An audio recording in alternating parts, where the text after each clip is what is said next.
Hello everyone, my name's Jeff Stevens. I'm part of the Friends of Middleborough Cemeteries, and this is our little TV show that we've been doing, 3 or 4 or 5 of these so far, that is called Welcome to Middleborough's Historic Cemeteries. We are actually in a burial ground, which is the correct term for one that happened to be formed way back, and this is one of the earliest in town. This one goes back to the early teens of the 1700s, 1714, 1715 is when the first burials would have happened here. And you can see from the background that we're right in front of the church at the Green. This was a historic center of town back in colonial times. We've done a show from here already, so that I won't go over too much of the past history other than to say this is, as we mentioned, is one of the earliest burial grounds, which is what you call these places in the early days. Not until about 1800 do we start changing the name and calling them cemeteries, even though we're up to kind of commonly use that term.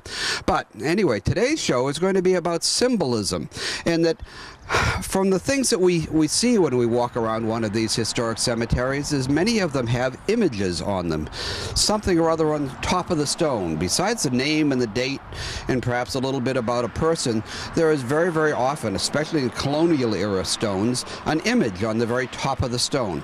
And that's what we're going to be talking about.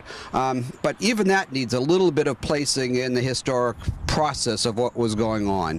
The Pilgrims and most of the early Middleborough settlers were the children and grandchildren of the Pilgrims, and then the Puritans, which you hear about up in Boston, were very much reactant against symbols, which is kind of an interesting thing. They were strongly against what was happening in the Episcopal Church of England, where there were all kinds of fancy vestments and all kinds of fancy symbols and other things. And if you had gone to the early Pilgrim churches, you'd have found absolutely nothing by way of symbolism. There are no crosses in those buildings or any of those kinds of things. They were really reactant against any of that kind of stuff. And so it's kind of interesting that the one place they seem to have gone a little wacky is with symbolisms around their gravestones. So we'll have a good time looking at some of that and try and clarify what was going on. At the same time, the early gravestone makers, the people who cut these stones and created these symbols, did not write down exactly what they meant. So we're kind of interpreting stones, we being the people who are interested in gravestones. So we've got some very interesting ones here. We'll go way back historically. We're going to take a look at some of those and march through about, something like 300 years worth of symbols and things on stones and try and do a little interpreting of what's there and what's about. So we're going to start in just a moment in one of the very earliest of stones here. Well, here's our very first stop, and it's one of my favorite ones because of a couple of interesting things. First, this stone right here is one of the earlier ones here. We'll check its date in just a second. But it is cut by a man whose name we don't know. We do know many of the carvers in Middleborough here, but this man we don't know, and he was the very first gravestone creator. The first stones start showing up around 1690 or so. Now, people lived and died here before then and had wooden markers that, of course, rotted away and are gone.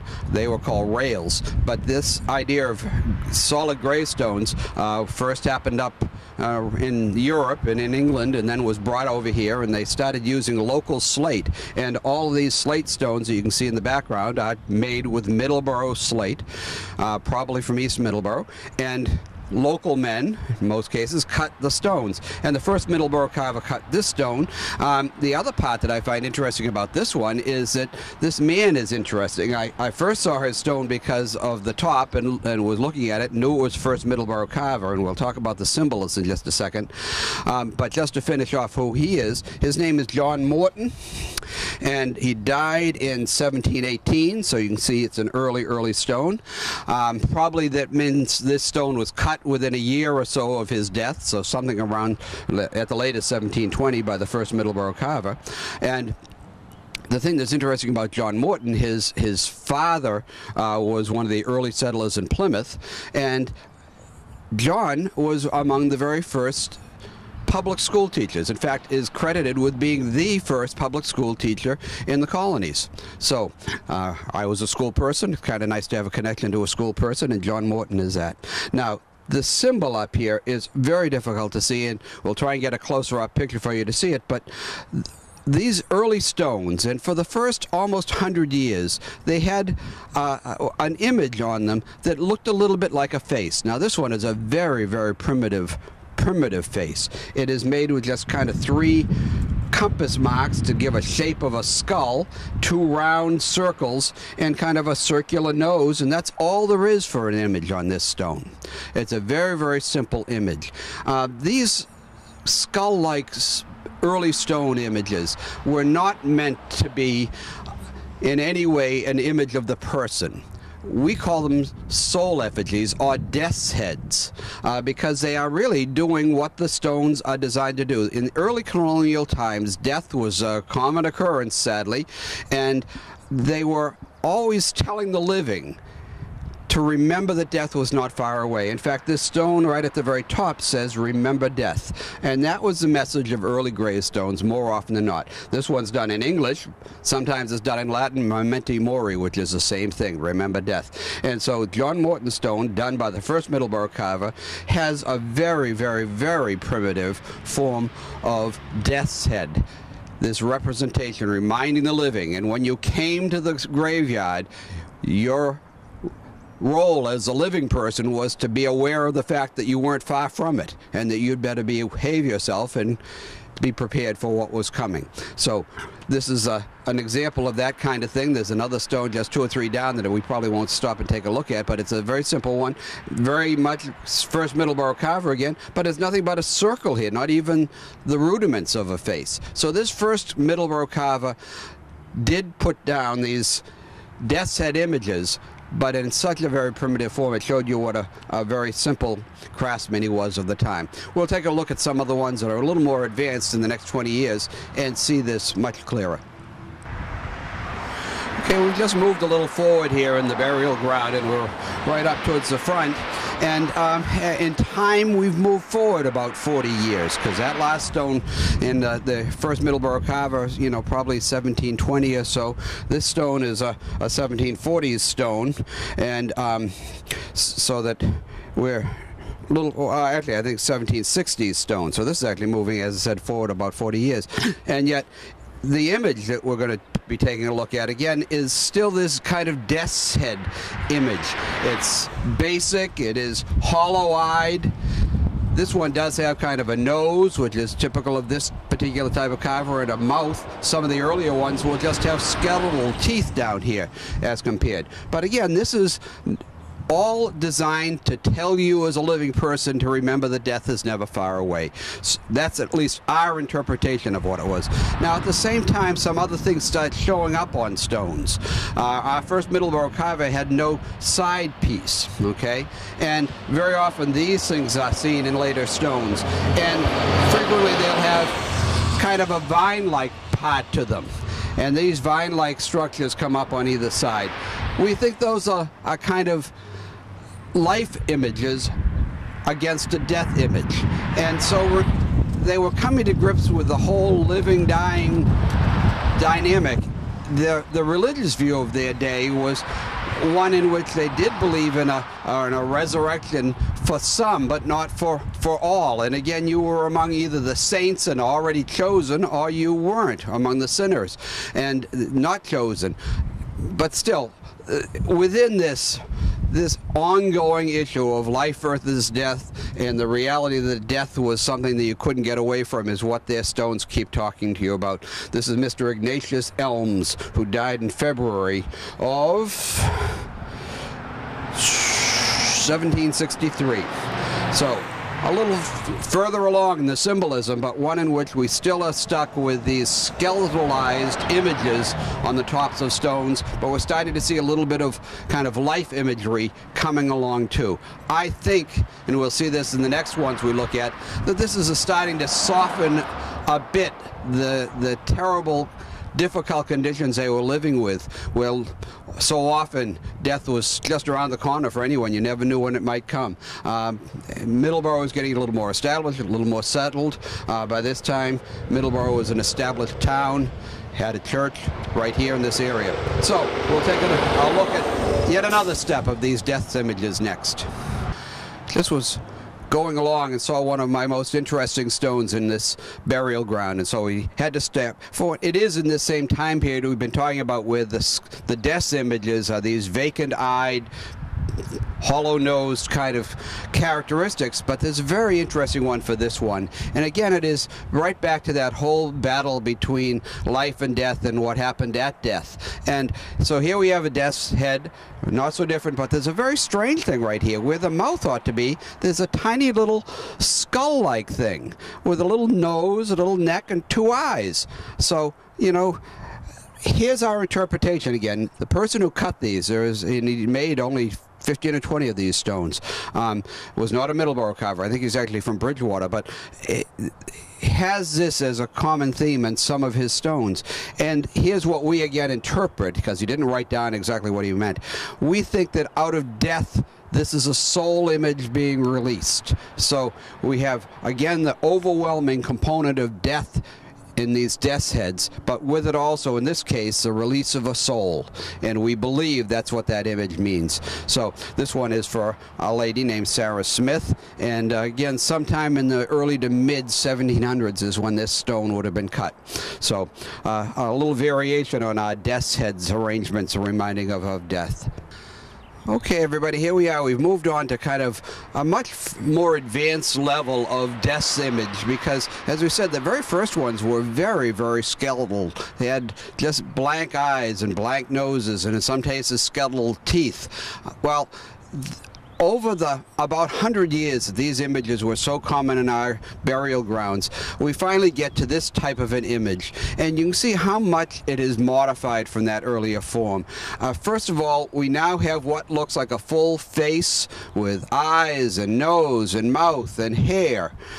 So it is a much more, it's almost contradictory in terms, live form of death image than it was before. And what has happened is this now has wings, and in some ways, just like we saw with that last stone where a little tiny soul image is, this has gone from a death image to almost kind of an angelic cherub-like image, or perhaps a soul image. Again, the carvers didn't write all this down, so we're stuck with having to interpret this.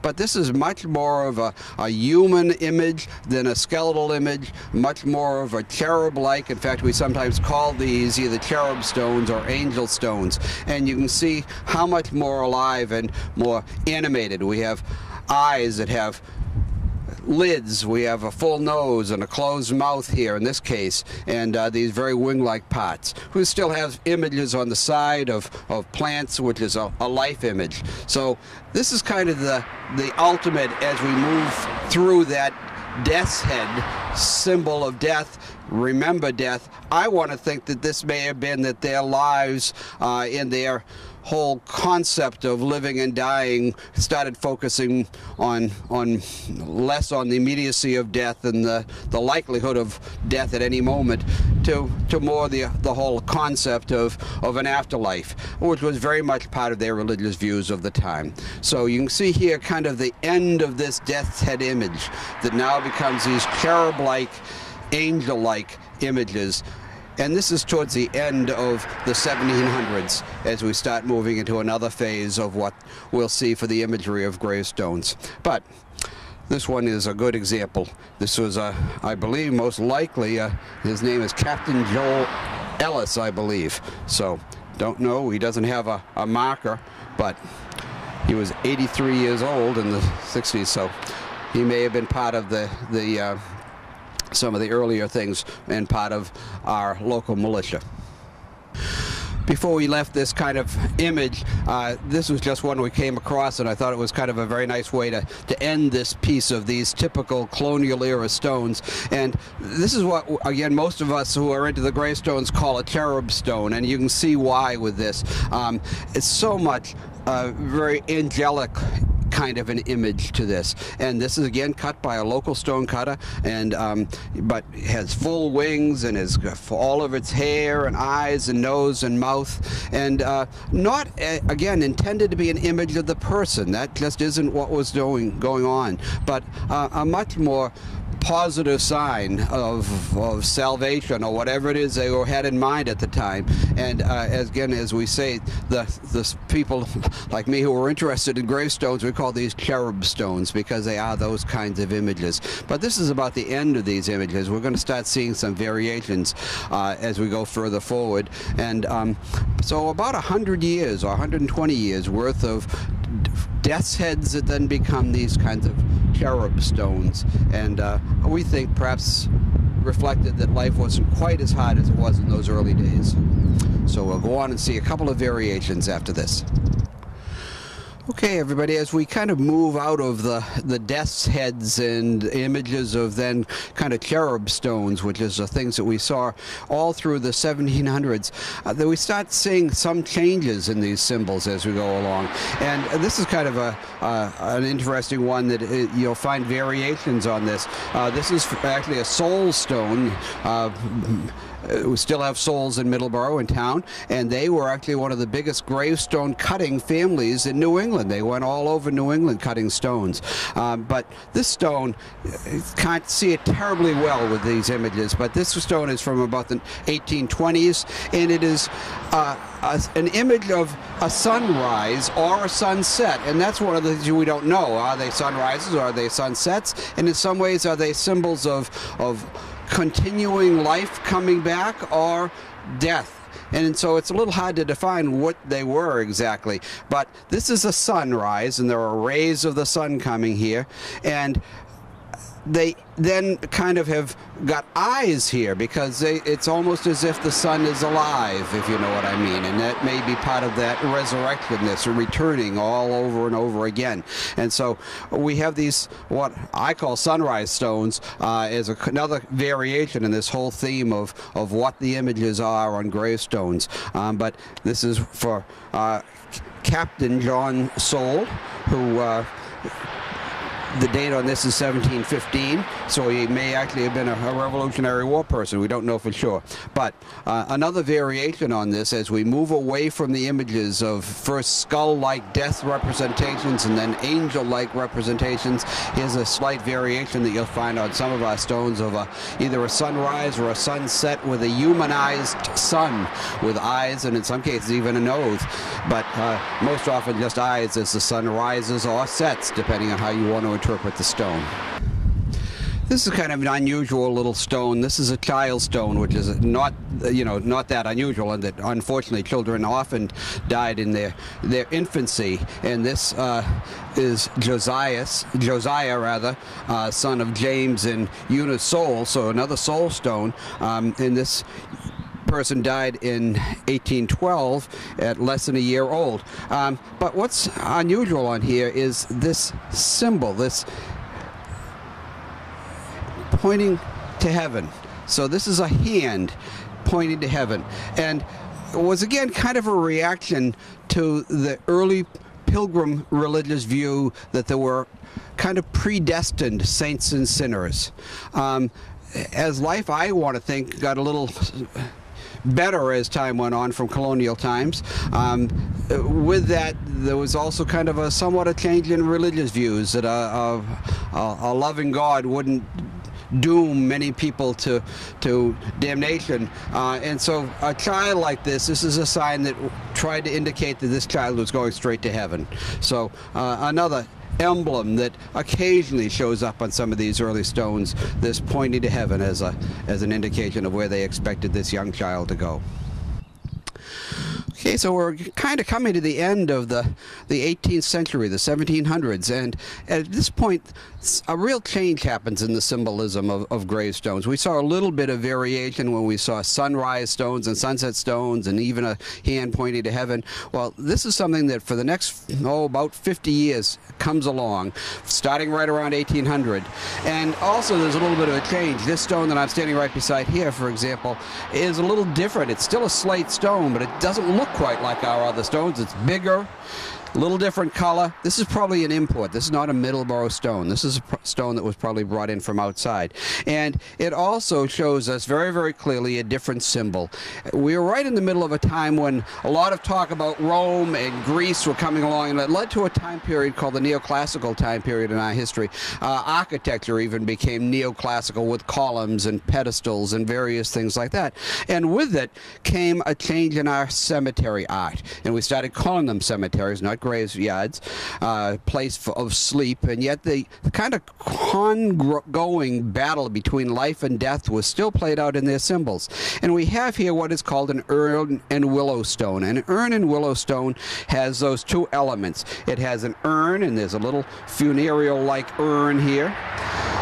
We think that's a death symbol. And then almost always in these, but not all the time, but many, many times, there'll be then this willow, a weeping willow. Notice weeping, again, a sign of mourning kind of in some ways, but also willow is a life sign. And so this is kind of a battle between life and death, we think, played out in their symbols. The one that always wins, overarching death, is life. And so there is this intentional kind of winning of everlasting life, part of, again, their religious beliefs of the day. So we have a whole new world of urn and willow stones that come on and stay with us locally for probably about 50 years as we go from death's heads and soul effigies and then finally cherubs. Then we kind of take this big jump and you'll see a whole batch of stones with this kind of urn and willow look. Okay, as we head into the 1800s, things change a lot in the way we mark burials. As we said, we call it a cemetery instead of a burial ground. And then you see a dramatic change in the stones. We mentioned earlier that sometimes stones are brought in, and these are clearly not Middleborough slate. This is a white marble material that probably comes from someplace in Vermont or somewhere or other. But anyway, with it, we see this type of stone much more often than we ever see our slate. And we also see a change. No longer are we usually seeing local cutters. Most of these cutters are done, stone carving is done somewhere else, and then just later on the names and things, much like what we do today with cemetery stones. This white marble stone is from the 1830s, 1837, I think is her death date, so probably this stone is made sometime in the next year or two after that. And we also see a change clearly in the symbols. This is a set of flowers, you can see, kind of roses, and that's kind of a life sign. But at the same time, these are roses that have been cut off, and so that's back to that life-death kind of battle. So that even though these are the flowers of life, they have been cut short, and so that is probably the symbolism underneath this kind of an image as well. But many stones from this point start not even having symbols on them. So for a long time, around this time, heading into the 1850s, a little less symbolism, much more just information, names, and dates. So we'll see a little bit of the symbolism of this period as we head into the middle of the 1800s, but there's nowhere near the richness that we saw in the symbols of the 1700s.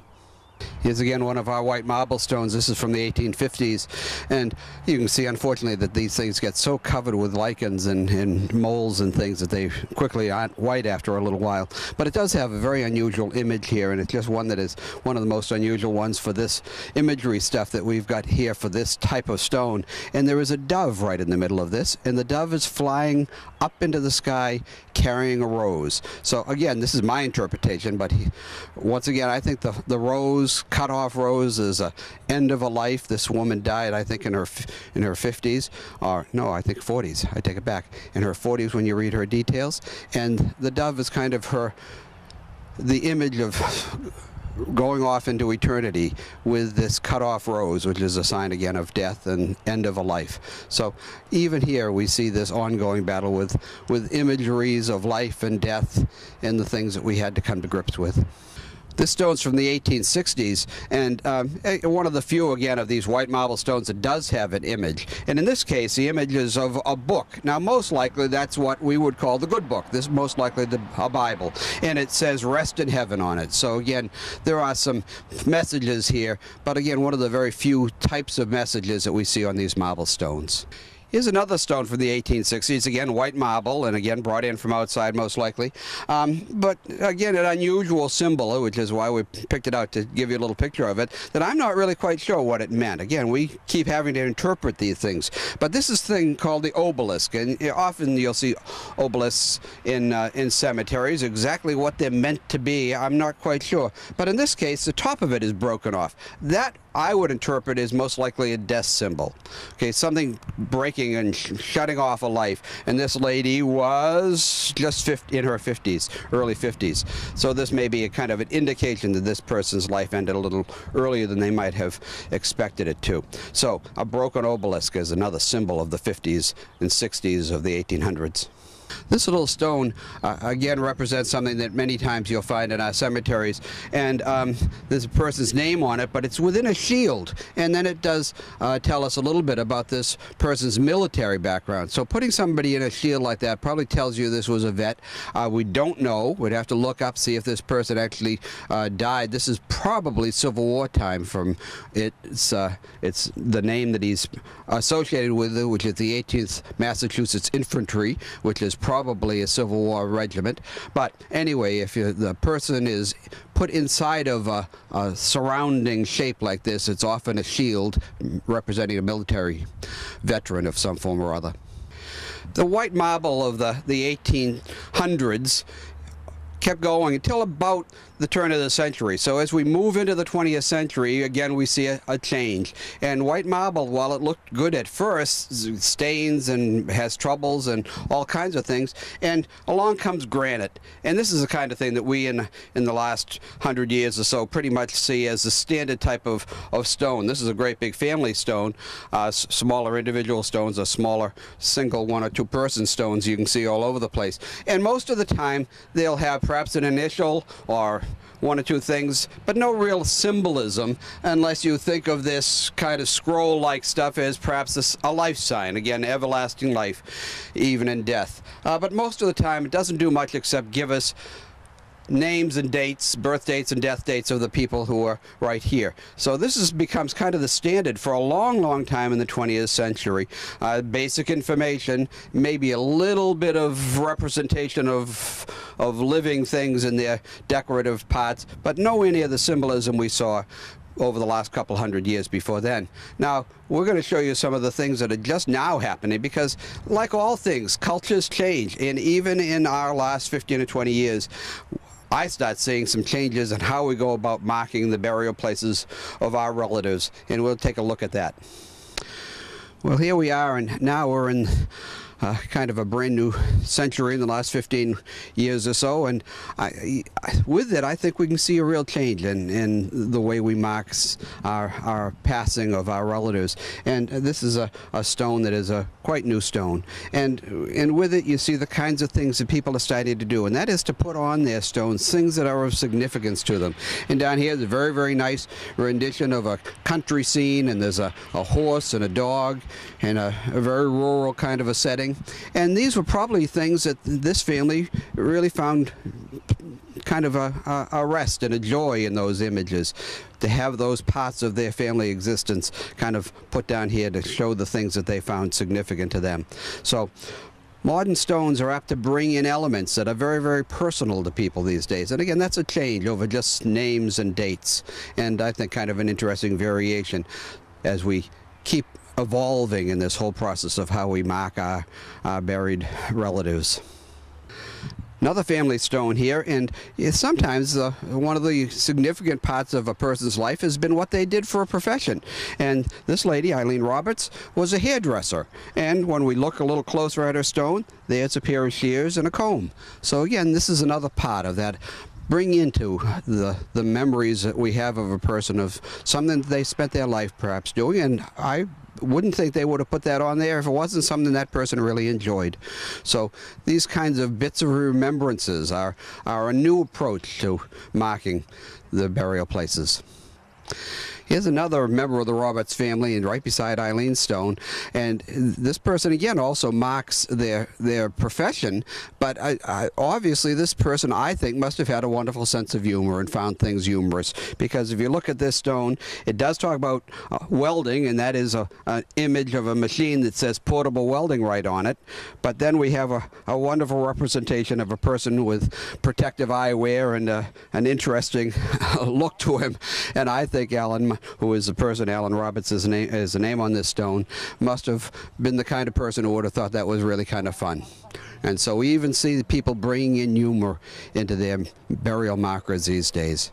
So all in all, you see how things have changed. From the very earliest of times, we had death images reminding us of death, the inevitability of death. And then over time, we start bringing in images that have to do with things from around the world, the battle between life and death and the urns and willows. And then we move on from there to symbols like flowers and the Bible. Now we're into much more personal things about people, where we put down things that are significant to us on our stones. So again, we've been just poking around in some of the most modern of our stones around here, and again, it's very interesting to see the kinds of things that we use to mark our graves these days. And often it's the things that brought us great pleasure. Things that are images of the sports that people loved, or the work that they enjoyed, or any number of things, or the pets that they had. All that is showing up on our stones in these last few years. Here's another thing that we're happening to notice too, and that is that there's now ways that sometimes people mark their visits to cemeteries. Something, again, that didn't happen until, and at least in most of our cultures. Some cultures have done this with stones put on top of gravestones. But there are hockey pucks in this case that have been added, and any number of things. So sometimes you'll find, again, little bits of the memories that we have of our relatives we mark by what we leave behind. So that's another thing that is changing in our culture. So all of this is part of the culture around how we deal with death, and very varied and changing all the time. Well, we're going to wrap up our little visit to the cemetery at the Green. And first, we want to thank them for letting us come and visit with their stones and talk about the symbols that are here. Again, I'd encourage people to just come and walk through a place like this. There's so many wonderful things to see and so many stories in these stones. This is also an image of one of those symbols. Again, here's the urns and willows. But we've made this into a cemetery marker to mark a location. And this is for the Arms House, which is over on the border to Lakeville. And was basically a place where people who died at the poor farm, it was called in its day, but it shows you the symbolism of the time. I also have a friend of mine, Terry Page, who wanted an update for when we did our little visit to the infirmary cemetery that was right there. I talked about pulling up poison ivy without getting poison ivy on you by only grabbing the stem, staying away from the leaves. And I promised an update on whether or not I got poison ivy from pulling up those things there. And I must tell you that I did not get poison ivy, because I only handled the stems, not the oil of the leaves. So there's something else for Terry, just to keep her up to date on the latest on how to deal with poison ivy. So thank you for watching. We'll come up with another one of these in not too distant future. Thank you.